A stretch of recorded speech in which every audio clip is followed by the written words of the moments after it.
অনুপম খেৰ so guys আজিৰ এই ভিডিঅ'টো আলোচনা কৰি আমি হাতখন অনুপম খেৰৰ ভাল লগা চিনেমা মানে হাতখন গ্ৰেটেষ্ট মুভি সো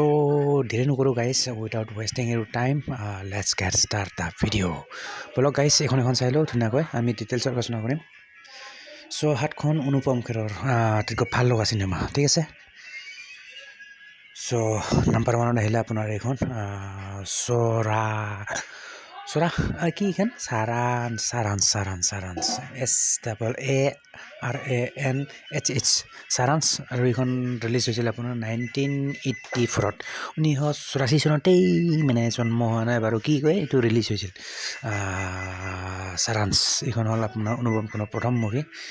যে নহওক এখন পাই যাব আপুনি টাইম ভিডিঅ'ত আৰু available also' on YouTube no tension যিয়ে নহওক বলক গাইজ এইখন চাই লওঁ এইখন আছিলে নাম্বাৰ 1 সাৰাংশ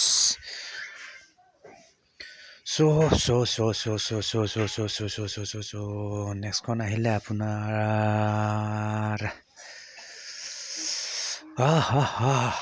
নেক্সট বুলি ক'লে আপোনাৰ আহিলে এইখন দিলৱালে দুলহানিয়া লে যায়েংগে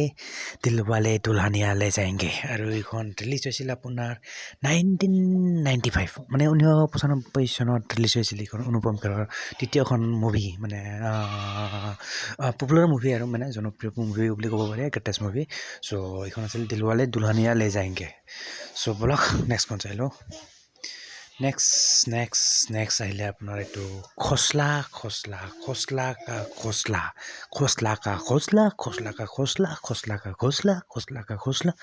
চ' গাইছ এইখন ৰিলিজ হৈছিল যে নহয় এইখন 2006 চনতে ৰিলিজ হৈছিল বহুত আগৰ পুৰণা চিনেমা মানে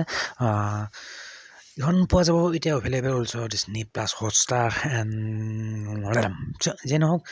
চ' গাইছ কোনে চাইছে এইখন মই চোৱা নাই বাৰু কোনে চাইছে চ' অভিয়াছলি কমেণ্ট কৰিব জনাব চাই ঠিক আছে বলক নেক্সটখন চাই লওঁ এইখন আছিল খচলা বহুত পুৰণা ফিল্ম ভাই চ' নেক্সট বুলি ক'লে আহিলে আপোনাৰ এইখন নহয় বাৰু আহিব এইখন চ' এইখন আহিলে আপোনাৰ MS ধোনী ঠিক আছে MS ধোনী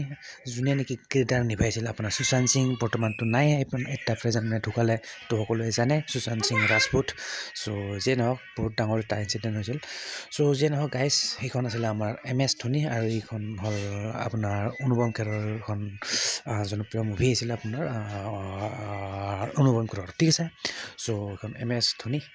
যদি কোনোবাই চোৱা নাই চাই ল'ব পাৰিব কোনো কথা নাই ডিজনিত পাই যাব প্লাছ হটষ্টাৰ তাৰপিছত আপোনাৰ ইউটিউবতো অলছ' এভেইলেবল হৈ যায় চ' যে নহওক গাইজ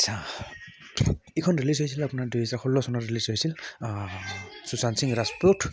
আৰু আপোনাৰ অনুপম খেৰ চ' MS ধোনীৰ পিছত আহিলে আপোনাৰ নেক্সট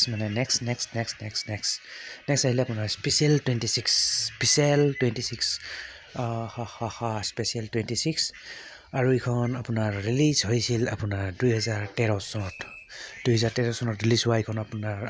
স্পেচিয়েল 26 এইখনো এখন জনপ্ৰিয় মুভি আপোনাৰ অনুপম খেৰৰ ঠিক আছে চ' যিয়ে নহওক চাইছে চাগে চোৱা নাই যদি চাই ল'ব কোনো কথা নাই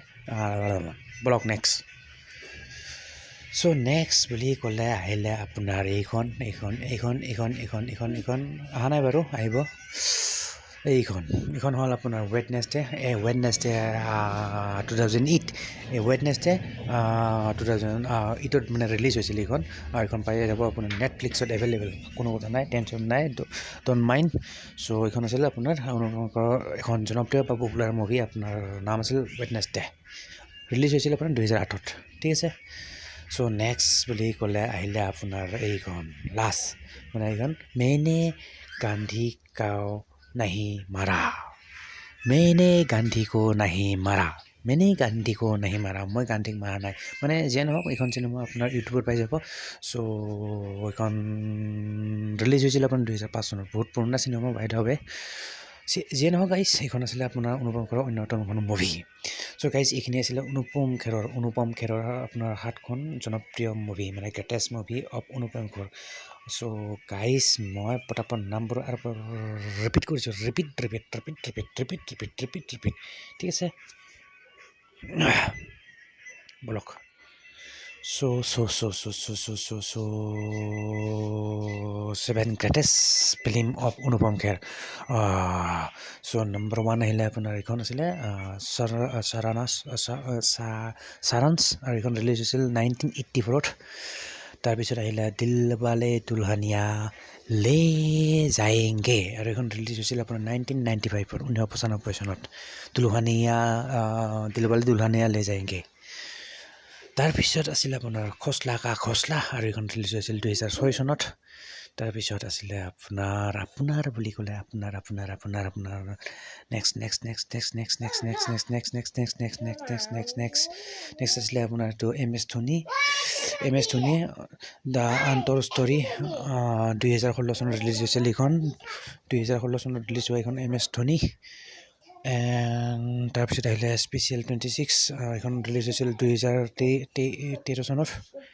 আৰু তাৰপিছত আহিলে আপোনাৰ ৱেডনেছডে আৰু এইখন ৰিলিজ হৈছিল আপোনাৰ 2008 চনত। তাৰপিছত নেক্সটখন আহিলে আপোনাৰ মেনে গান্ধী কো নাহি মাৰা এইখন ৰিলিজ হৈছিল 2005 চনত। ঠিক আছে। চ' গাইজ ভিডিঅ'টো ইয়াতে সমাপ্ত কৰিছোঁ। নেক্সট ভিডিঅ' সোনকালে লগ পাম। So' till then bye guys and see you soon. আৰু ভিডিঅ'টো যদি চাই ভাল পালে ডু লাইক কৰি দিব এটা and don't forget two subscribe my YouTube channel. ঠিক আছে। তো অভিয়াছলি এনেকুৱা ভিডিঅ' মই টাইম টু টাইম যিহেতু আপডেট দিয়ে থাকোঁ। চ' সেইকাৰণে চেনেলটো প্ৰেছ দ্য বেল আইকন। ঠিক আছে। তো মিলতে গাইজ ফিৰ নেক্সট ভিডিঅ' पर till then bye and see you soon guys.